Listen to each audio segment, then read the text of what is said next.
Général, merci beaucoup de me recevoir à votre domicile pour cet entretien. Nous allons donc parler de l'Ukraine, de M. Macron, de la Russie et de l'OTAN. Avant toute chose, je veux rappeler ceci, s'appuyant sur ce principe que, je cite, « le devoir de réserve devrait faire place au devoir d'expression », je reprends là les propos de certains de vos confrères d'armes, vous aviez avec plusieurs donc de vos confrères militaires écrit à Emmanuel Macron en 2018, lui demandant de ne pas signer le pacte de Marrakech, un pacte mondial sur l'immigration. Et puis plus tard, en 2021, vous aviez signé une tribune des généraux qui avait fait énormément de bruit. Il s'agissait d'une lettre signée par 20 généraux, je crois. 61 généraux et des milliers de militaires de tout grade inquiets de la situation intérieure de la France. Ceci pour vous situer. Général Coustou, récemment, Emmanuel Macron a donc lancé une diatribe à l'encontre, de Vladimir Poutine, laissant entendre que la possibilité d'envoyer des troupes au sol en Ukraine. Discours du reste très officiellement contesté par un grand nombre des partenaires de l'OTAN. Comment avez-vous réagi, Général Coustou, à ce discours va-t-en-guerre ? Je vois deux façons de répondre à cette question. Une positive et l'autre qui l'est moins. En réalité, les deux sont négatives. La première, c'est qu'on peut remercier M. Macron de cette déclaration tonitruante. Pourquoi ? Parce qu'il y a eu un tollé de la part des pays européens, de l'OTAN et même des États-Unis qui ont réaffirmé le non-engagement de troupes au sol en Ukraine. Ça veut dire que Vladimir Poutine est tranquille. Il sait que nous n'irons pas l'affronter sur le champ de bataille. Donc il suffit qu'il continue de dérouler son opération spéciale et nous sommes pratiquement assurés qu'il n'y aura pas la guerre. C'est ça le point positif. Merci M. Macron. Mais le revers de la médaille, c'est que nous montrons par là aussi notre faiblesse, notre vulnérabilité et l'impossibilité concrète pour l'OTAN aujourd'hui d'affronter la Russie en face à face. Voilà, ce sont les deux approches que je fais. Alors maintenant, mais peut-être qu'on va y venir, la question est de savoir quel est l'ennemi pour nous. Alors, quel est-il, selon vous, pour vous ? Alors, on peut raisonner au premier, au deuxième ou au troisième degré. L'ennemi, il faut distinguer la menace qui est potentielle et l'ennemi qui est présent. Alors je ne vais pas y aller par quatre chemins. Nous avions alerté le gouvernement afin que le délitement de la France cesse. Depuis, qu'y a-t-il de nouveau ? Rien. La situation a empiré. J'ai quelques ouvrages. La liste n'est pas exhaustive. Macron, le fossoyeur de la France. Macron, le grand liquidateur. La France vendue à la découpe. Les liquidateurs. L'homme qui n'aimait pas la France. Les traîtres. Il y en a bien d'autres. Et puis, il y en a un que je n'ai pas, qui est la cerise pour le gâteau, Le traître et le néant, écrit par messieurs Davé et Lhomme, qui avaient eux-mêmes interviewé le précédent président de la République. Le voilà l'ennemi, celui qui détruit la France. Ce n'est pas une menace, il est présent, il agit selon un logiciel qui n'est pas le nôtre. Il piétine la Constitution. Il est l'ennemi du peuple français parce qu'il veut faire de la France ce que les Français ne veulent pas qu'il fasse. On peut vous dire, on peut vous opposer, Général Coustou, foutaise, calomnie. Parmi les titres que j'ai cités, combien d'auteurs ont été traînés devant les tribunaux? À ma connaissance, aucun. Ce qui montre bien que ce qu'ils disent est avéré, sourcé, prouvé. Je ne suis pas écrivain, je ne suis pas journaliste d'investigation. Ça me suffit. L'ennemi pour vous n'est pas Poutine, mais Emmanuel Macron. Absolument. Je signe et je leur demande. C'est lui qui détruit la France. Qu'est-ce qui vend en France aujourd'hui? L'armée est chargée de défendre le peuple français, la France et le peuple. Je suis président d'honneur de Place d'Armes, qui a pour raison sociale d'entretenir le lien entre l'armée et la nation. Qu'est-ce qui va bien en France aujourd'hui? Hormis peut-être encore un peu l'armée, qui est échantillonnaire, ce n'est pas moi qui le dis, est-ce que l'hôpital va bien? La santé, l'agriculture, l'industrie, que sais-je encore? Depuis 7 ans que M. Macron est au pouvoir, qu'a-t-il fait pour redresser la France? C'est lui qui l'a détruit. Il n'y a pas besoin de M. Poutine. Voilà, donc j'affirme que c'est lui, le liquidateur, le destructeur de la France. C'est lui qui devrait partir s'il avait un peu d'honneur. Mais c'est un mot qui doit être absent de son vocabulaire. Pour son discours, pour revenir, Général Coustou, sur le discours d'Emmanuel Macron le 27 février, je crois, dans lequel il suggérait, il envisageait en tout cas l'envoi de troupes au sol en Ukraine, pour quelles raisons militaires, s'il en existe, vous allez sans doute me dire que oui, pour quelles raisons militaires cet engagement est-il une folie? Bien d'abord, nous n'avons pas les moyens. C'est trop officiel. En guerre de haute intensité, l'armée française serait capable de tenir pendant 3 jours sur un front de 80 km. Oui, c'est ce que dit un rapport parlementaire. Ça, c'est clair. Nous n'avons pas les moyens. Alors, d'ailleurs, on voit bien toutes les difficultés que l'OTAN a à contenir cette avance russe. Nous qui devions la balayer d'un revers de main, nous avons toutes les peines du monde. Nous sommes incapables. En plus, n'oublions pas que la Russie détient une arme que nous ne possédons pas et que nous ne pouvons ni intercepter ni détruire. C'est la fameuse arme hypersonique. Il ne faut pas oublier que, à une seule frappe, une seule bordée, disons, la Russie serait capable d'envoyer par le fond tous les porte-avions américains. Nous ne faisons pas le poids à l'heure actuelle face à la Russie. C'est pour ça que c'est folie, concrètement. En fait... C'est envoyer des troupes à la mort, directement. Absolument. Mais ceux qui les enverraient n'iraient pas en première ligne. C'est-à-dire le président, notre gouvernement et tous les godillots du Parlement, je pèse mes mots, ce ne sont pas eux qui vont aller en première ligne. Ils répondent à des intérêts qui ne sont pas les nôtres. Ils n'ont que faire du peuple français qu'ils ne connaissent pas, qu'ils n'aiment pas. En fait, le sujet est très simple pour moi. Nous ne sommes pas dans le même logiciel. Je me permets de faire... je ne sais pas si la publicité est autorisée. On peut. On est sur un média livre. Je ne fais que recommander ce livre que je suis en train de lire, La mafia et la Maison Blanche, de Jean-François Guéraud. C'est absolument sidérant. Dans ce livre, il explique comment les présidents américains, depuis fort longtemps, et jusqu'au président Obama, je n'ai pas fini le livre, sont complètement tenus par la mafia. Et là, on comprend bien que tout ce qui se passe sur la planète en général et en France en particulier dépend de ce pouvoir occulte, c'est-à-dire l'oligarchie financière internationale et cette mafia dont le nom avait même été interdit aux États-Unis. Voilà. À partir du moment où on a compris ça, on comprend la guerre en Ukraine. Le peuple ukrainien, c'est la grande victime de cette guerre.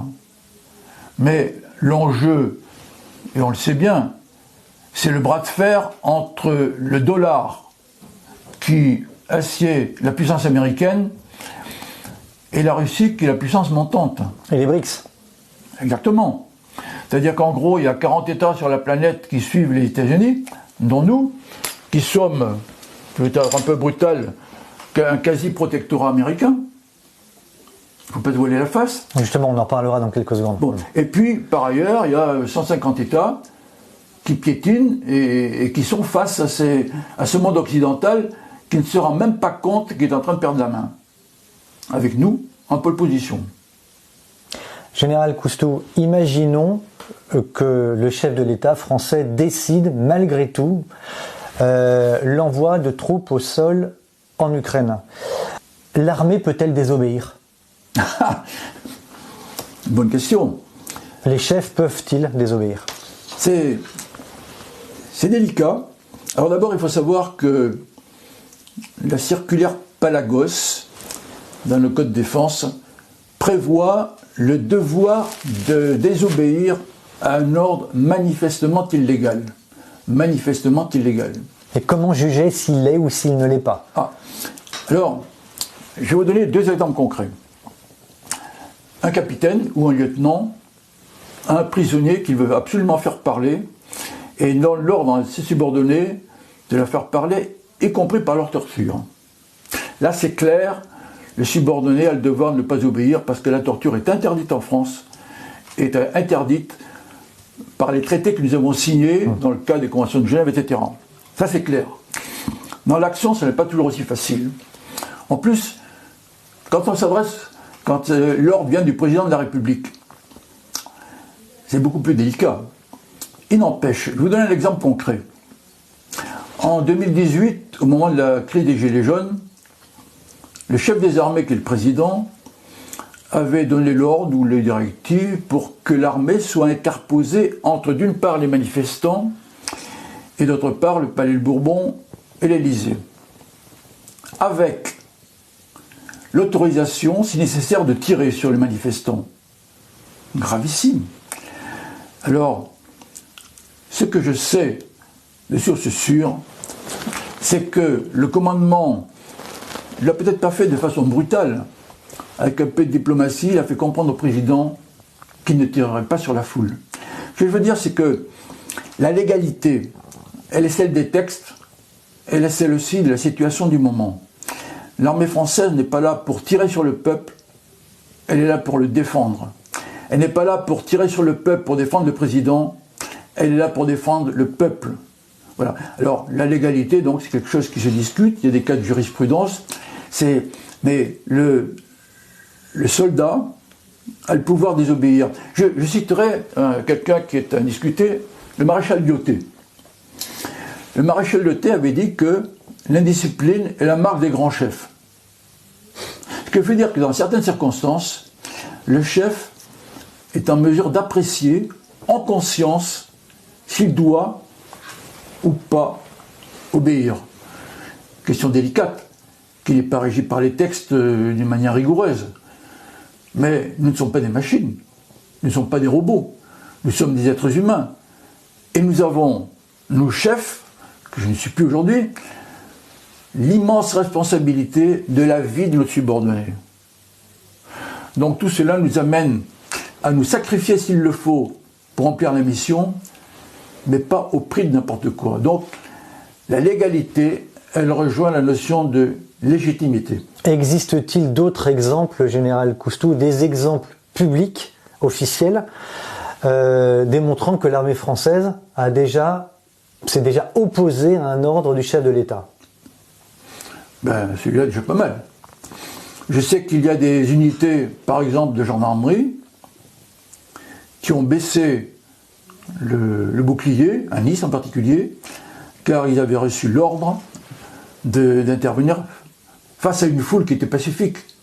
Et le responsable, qui a d'ailleurs eu les félicitations de hiérarchie, a refusé de charger le peuple. Bon, sinon, des exemples, il y en a dans l'histoire, mais enfin, on a connu dans l'histoire des exemples où l'armée a chargé. Aujourd'hui, je pense que ça ne se ferait plus. Alors, récemment, on a parlé de ce qui s'est passé en mer Rouge. Bon, c'est un peu difficile. Vous pouvez rappeler les faits, général? Bon, alors, il y a des je ne sais pas comment on peut les appeler, des rebelles qui, à partir du Yémen, tirent sur les bateaux qui alimentent Israël au motif qu'ils sont la voie du Hamas et que c'est pour venger le Hamas qu'ils agissent de telle manière. Alors on a dit que l'état-major français avait refusé de tirer sur ces rebelles. En fait, il y a différentes explications. Celle qui me paraît la plus plausible, que j'ai eue quand même d'une source assurée, c'est que le président lui-même a été convaincu de ne pas agresser ces rebelles, en étant à côté des États-Unis, mais non de leur sillage pour l'action, parce que cela pouvait être la mèche qui allumait le feu dans nos banlieues. Hypothèse plausible. Sachant par ailleurs que nous alimentons Gaza en matériel de santé, par exemple. Donc il ne faut pas être trop manichéen. Donc cet apparent refus d'obéir n'est peut-être qu'une explication de façade qui a consisté, sur le fond, à convaincre le président de ne pas agir ainsi, mais lui-même, je pense, est conscient des risques de contagion de la colère de ces rebelles. Général Coustou, il y a quelques heures, Emmanuel Macron est revenu devant la presse tchèque sur son fameux discours du 26 ou du 27 février, je n'ai plus la date exacte, indiquant qu'il, je cite, refusait toute escalade avec la Russie. C'est ce qu'il vient de déclarer devant la presse tchèque. Le 26 février, je le rappelle, il envisageait l'envoi de troupes au sol. Quelques jours plus tard, il affirmait ne pas vouloir d'escalade avec la Russie.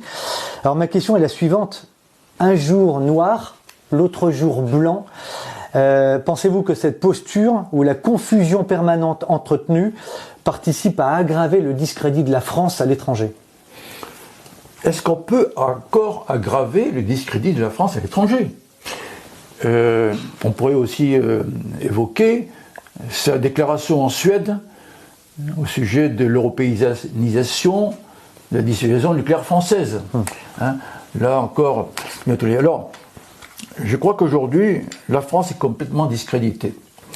D'ailleurs, le ministère des Affaires étrangères proclame encore que la France a une politique étrangère ambivalente. Ce qui a fait sursauter mon avocat, avec qui j'ai adressé le 20 novembre dernier une lettre ouverte au président de la République, maître Fabrice Bonnard, parce que lui est un spécialiste du droit international. Nous l'avions interviewé d'ailleurs. Oui, alors comment voulez-vous que nous soyons crédibles si c'est une fois blanc, une fois noir? Mais ça, c'est officiellement déclaré par le ministère. Est-ce que ça pourrait faire, Général Coustou, est-ce que ça pourrait faire partie d'une stratégie de jouer au chaud et au froid en permanence? J'en reviens à ce que j'évoquais tout à l'heure. Nous n'avons pas le même logiciel. Nous n'avons pas le même référentiel de raisonnement. Pour ces gens-là, la vie n'a pas de valeur. Ils n'en ont rien à faire. Que le Français aille se faire tuer en Ukraine, qu'est-ce que ça peut lui faire? J'en reviens à ce livre-là. Ces gens-là ont un logiciel qui n'est pas le même que le nôtre, peuple. Le problème, c'est que, légalement, le président est toujours au pouvoir, il fait ce qu'il veut. Je rappelle quand même que dans la Constitution, il est écrit que c'est le gouvernement du peuple, par le peuple et pour le peuple. Rappelons-nous le dernier sketch, pardonnez-moi, mais j'ai une fille, un genre qui sont agriculteurs. Quand je parle de sketch, c'est plutôt le drame qui a eu lieu au salon de l'agriculture. Bon, il est capable de n'importe quoi. Pourquoi ils ont refusé le grand débat? Parce qu'ils savent très bien que c'est un grand blabla. La gouvernance actuelle s'appuie sur le mensonge et la communication. Ceci dans un bain de corruption qu'on n'imagine même pas. Donc ces apparentes contradictions le sont pour vous ou pour moi, mais en fait, pour ces gens-là, il n'y a pas de contradiction. Il n'y a qu'une espèce de tactique communicative pour garder et imposer leur point de vue. Dans une lettre rendue publique que l'on trouve sur Place d'Armes, vous écrivez, je vous cite, le 24 février 2022, début de la guerre entre l'Ukraine et la Russie. L'Ukraine n'est pas un pays de l'Union européenne, c'est ce que vous écrivez, oui, ni un membre de l'OTAN et n'a aucun accord de défense avec la France. Celle-là n'a pas non plus d'intérêts vitaux en Ukraine. Oui. Il eût été pertinent de se poser la question de savoir si la France devait intervenir. Alors, j'ai envie de revenir à ma question un petit peu du départ, du début, Général Coustou. Pourquoi, à la lecture de votre lettre, s'oppose-t-il un problème lié à la légalité? Bien, une fois de plus, la décision du président n'incombe que lui. Le Parlement a été totalement ignoré. Il ne s'est pas prononcé. Maintenant, Il n'a pas été consulté d'ailleurs. oui, mais maintenant, on entend qu'il veut consulter le Parlement devant le tollé de la dernière déclaration concernant l'engagement de nos troupes en Ukraine. Bon, pourquoi? Parce qu'il se rend bien compte que quand même, il faut ménager la chèvre et le chou. Hein. En fait, cet engagement en Ukraine, la Russie n'est pas notre ennemi. L'Ukraine est un pays avec qui nous avions des relations ordinaires. Nos intérêts vitaux n'étaient absolument pas engagés dans ce pays. Nous n'avons rien à faire là-bas d'un strict point de vue légal. C'est un choix politique. C'est un choix politique qui engage le président. Mais dans le papier que vous évoquez... dans votre lettre? Oui, vous pourriez lire les deux dernières lignes. Qui veut mourir pour l'Ukraine? Ça, c'est la vraie question de la légalité, parce que c'est le peuple qui est souverain. Dans la Constitution, article 3, la souveraineté nationale appartient au peuple. Est-ce que le peuple a envie de mourir pour l'Ukraine ou en Ukraine? J'aimerais qu'on pose la question, en particulier à nos soldats. Les soldats, ils veulent bien donner leur vie pour la France. Moi, je me suis engagé à Saint-Cyr pour ça. Je savais quelle était la règle du jeu. Mais nous ne sommes pas des mercenaires. Moi, j'ai toujours obéi au ministre, au président, à la République, mais j'ai servi la France. J'ai servi la France. Donc, je ne vois pas au motif de quoi nous irions mourir en Ukraine, sauf que, une fois de plus, le président décide seul, il a tous les pouvoirs et il en abuse. La légalité, elle est dans la volonté du peuple. Or, je rappelle quand même que sous le règne de notre président Sarkozy, il y a eu un référendum auquel le peuple a dit non à un transfert de souveraineté à l'Union européenne. Sur lequel il est passé. Et ensuite, traité de Lisbonne. On a abouti au traité de Lisbonne, dont Valéry Giscard d'Estaing, ancien président de la République, avait dit qu'à quelques virgules près, c'était la même chose. Et là, nos représentants, puisque le peuple exerce sa souveraineté soit par référendum, soit par ses représentants, on dit oui. C'est-à-dire que les représentants du peuple ont trahi le peuple. Eh bien, le président continue de trahir. Ce qui d'ailleurs entraîne le fait que le régime devient putatif en droit strict. Je ne suis pas un juriste, hein, mais à partir du moment où nos représentants trahissent le peuple, nos gouvernants n'ont plus de légitimité. Est-ce que le début de nos ennuis, si je puis dire, du discrédit profond de la France dont vous parliez tout à l'heure, ne vient-il pas de 2009, le jour où Nicolas Sarkozy a décidé de réintroduire la France dans le commandement de l'OTAN, et mettant fin justement à la décision de De Gaulle en 1966. Je ne connais pas bien tout le fonctionnement interne de l'OTAN, mais ce que je crois savoir, c'est que même par cette réintégration, la France conserve le pouvoir de décision d'engager ou pas ses forces. Simplement, il faut que nous soyons compatibles s'il y avait à intervenir, parce que c'est quand même une organisation dans laquelle nous en sommes impliqués avec les pays alliés. Bon, alors alliés contre qui? Ça, c'est notre problème. Hein. Est-ce que l'OTAN doit perdurer? C'est encore un autre problème. On se demande pourquoi. Sauf que l'OTAN est le bras armé des États-Unis, il faut être clair. Donc c'était la décision à ne pas prendre, Général Cousteau? C'est plus complexe que ça. C'est une façon de se vassaliser un petit peu plus vis-à-vis des États-Unis. Ça n'engage que moi. Hein. En tout cas, de mettre potentiellement notre dissuasion nucléaire entre les mains des Américains. Non.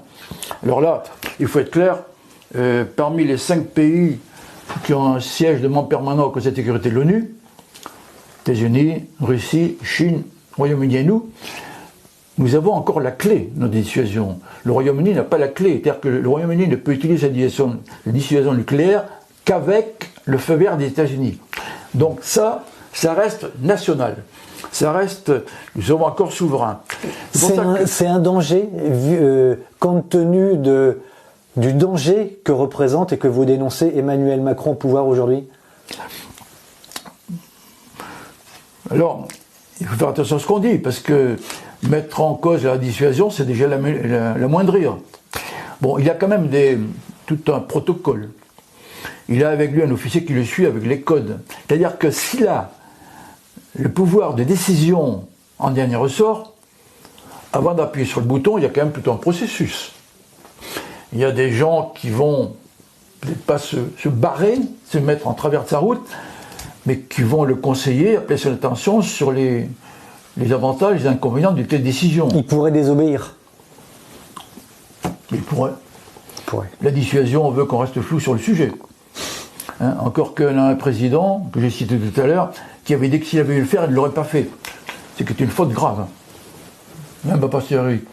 Voilà, donc là encore, c'est de la gesticulation. On a vu en Suède, il a parlé d'une façon libre, et à la fin, il a lu son texte. Bon, parce qu'il sait très bien quand même que c'est un sujet délicat. Mais la dissuasion, elle est française. Même si d'autres présidents ont dit qu'elle pouvait participer à la protection ou à la défense de l'Europe, c'est nous qui gardons la clé. Et il n'y a aucune raison pour qu'on engage notre dissuasion nucléaire pour protéger les intérêts vitaux de la Suède ou d'un autre pays de l'OTAN. En revanche, pour les nôtres, oui. Sauf que les nôtres, on ne les définit pas précisément. Ça fait encore partie de la dissuasion. Voilà, donc, moi je ne crois pas. C'est la dissuasion, vous en connaissez le principe, si elle était mise en œuvre, les dégâts seraient tels pour les deux parties qu'aucune des deux parties n'a intérêt à ce que ça se produise. Si on était vitrifié par quelque pays que ce soit, on aurait la possibilité de le handicaper de telle manière qu'ensuite il soit complètement impuissant face à un troisième larron. Moi je crois que les hommes seront assez raisonnables pour ne pas aller jusque-là. Et y compris notre président, parce qu'il n'en réchapperait pas. Vous pouvez avoir des blocages et des abris, vous allez vivre combien de temps là-dedans? Un jour il faudra bien sortir. Donc là il faut être vraiment très réaliste. Moi je ne crois pas à une vitrification. On a donné au président Poutine d'avoir brandi la menace de dissuasion. Ce n'est pas lui qui l'a fait. Alors, quand on parle de ce sujet, ben lui, en termes de gesticulation, il répond sur le même sujet. Mais il n'a jamais menacé l'Europe de nous vitrifier. En tout cas, il ne l'a jamais fait en premier. Ce sera ma dernière question, Général Coustou. Actuellement, au moins 20 000 soldats participent aux portes de la Russie à un exercice militaire. Certains y voient une mesure de prudence, compte tenu du danger que représenterait, ou que représente, disent-ils, la Russie de Vladimir Poutine. D'autres y voient au contraire une provocation déguisée de l'OTAN. Quelle est votre analyse sur ce point? L'OTAN ne travaille pas pour nous. Nous avons déjà de graves difficultés de recrutement et de personnel dans notre armée. Je vous donne l'exemple. En 2023, l'armée de terre a manqué de 2000 soldats. Il y a une hémorragie au niveau des cadres, parmi les colonels. Oui, il y a énormément de départs. Je vous donne un exemple concret. Un officier me disait tout récemment, il manquerait 150 colonels dans l'armée d'ici à l'été. Je ne connais pas le chiffre exact. Un exemple concret. À l'école nationale des officiers actifs de Saint-Mexan, où j'ai passé 4 ans quand même, il y a plus de 20 ans de ça, nous étions 4 colonels monochromes, c'est-à-dire, on ne dit pas plein, monochromes. Eh bien, pour le 14 juillet dernier, j'ai ouï dire que le général avait un problème, c'est qu'il n'avait pas un colonel à mettre pour défiler en tête de l'école. Pas fort. Eh bien, c'est lui qui s'est, je ne dirais pas déguisé, qui va jouer au colonel, qui s'est habillé avec un uniforme d'élève, où je l'ai vu, et qui a défilé en tête. C'est-à-dire que dans l'armée, normalement, lorsque le chef disparaît, c'est le second qui prend la place. Et tant qu'il y a un soldat, c'est lui le chef. Eh bien là, c'est le monde à l'envers. Il n'y avait pas de colonel, C'est le général qui a défilé en tête des troupes. Alors peut-être qu'il a eu des ordres, j'en sais rien, je ne connais pas les détails. C'est un truc de fou en tout cas. Il n'empêche que la réalité, c'est qu'il manquait de colonel. Bon, il y a une hémorragie, pourquoi? Parce que les gens se rendent bien compte, aujourd'hui la mission n'est pas exaltante. Je rappellerai quand même qu'en 1995, moi j'étais à Rennes à l'état-major, j'ai envoyé l'ordre d'engagement du premier détachement Vigipirate. Presque 30 ans après, on appelle ça Sentinelle. Quand je vois nos soldats, au milieu de la foule, dans les stations de métro ou de RER, quand j'entends le chef d'état-major de l'armée de terre qui dit, en présentant ses vœux, qu'une des grandes missions de l'armée de terre sera de sécuriser les Jeux Olympiques. Est-ce que l'armée est faite pour ça? Je crois pas. C'est pas son rôle. Le problème, c'est que c'est le politique qui est responsable de ce délitement que nous dénoncions. Alors, quand on fait une manœuvre de gesticulation au port de la Russie, c'est encore de la gesticulation otanienne. Alors, c'est de la provocation? Oui, quelque part, mais je crois que ça fait partie du jeu. C'est pas nouveau, hein.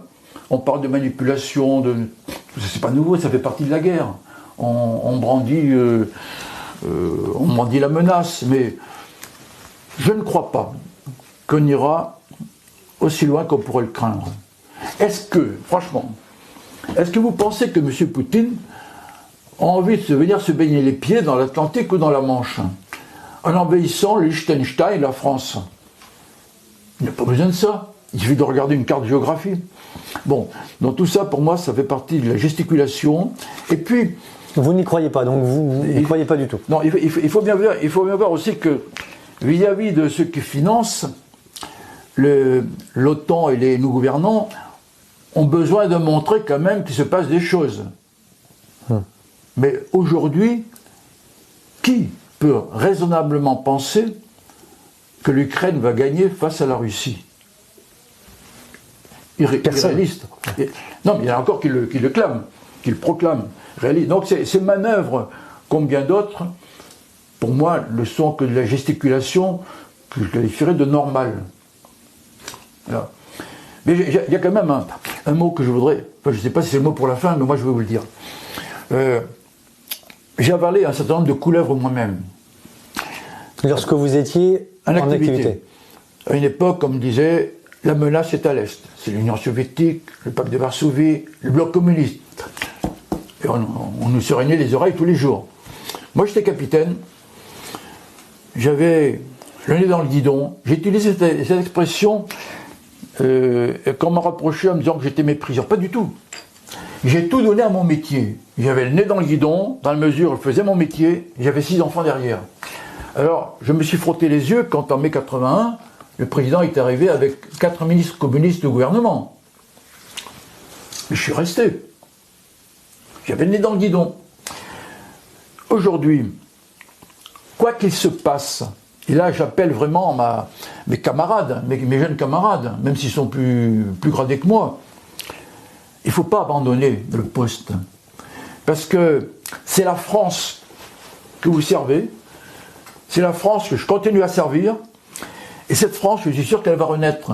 Parce que si je n'y croyais pas, je ne serais pas avec vous, tout charmant que vous êtes, avec Nexus, je serais allé voir mes homards. Donc, la France, je crois qu'elle redeviendra ce phare de l'humanité que jamais elle n'aurait dû cesser d'être. C'est ma conviction. Alors, pour ceux qui nous taxent de faire du blabla, des logorées et des discours, l'action, il y en a. Venez me voir, j'embauche. Voilà ce que je peux vous dire, mon cher. Donc vous regrettez, Général Coustou, vous désapprouvez ou vous regrettez le départ de vos confrères Je ne me permettrai pas de juger. Vous savez... Mais vous le regrettez? Chacun agit en fonction de ses conditions particulières. On pourrait parler de l'Algérie, de l'Ouest, etc. Comme il s'appelle, Élie Saint-Marc avait dit, hein, on peut tout demander à un soldat. Donner sa vie, c'est son métier. On ne peut pas lui demander de se parjurer, de trahir et de trahir son honneur. Ce sont des choses qui sont difficilement compréhensibles par le civil ou l'énarque hors sol qui ne sait pas de quoi il parle. Il y a eu récemment une étude de la Cour des comptes de ce qui s'est passé à l'Académie militaire de Saint-Cyr. J'ai lu ce document, enfin une partie. On voit bien qu'on a affaire à des gens qui ne savent pas de quoi ils parlent. On n'a pas le même vocabulaire. On n'a pas le même logiciel. J'en reviens à ça. Donc, les camarades qui sont partis, c'est fait. Il a de très grandes valeurs, j'en connais. C'est dommage. Ils ont agi selon leur conscience. Si la mission était un peu plus exaltante, réaliste et conforme à l'engagement qu'ils ont pris au départ, ils seraient restés. Moi, je ne le reproche pas. Je le regrette, mais je n'irai pas au-delà. Avant de vous quitter, Général Coustou, voulez-vous ajouter quelque chose que vous auriez envie de dire? J'ai envie de vous dire, on continue de se battre pour la France, parce que ces traîtres, un jour, devront rendre des comptes. Alors, vous cherchez de l'action, je vous attends. Merci, Général Coustou. C'est moi qui vous remercie. Merci de nous avoir reçus. Merci de m'avoir reçu.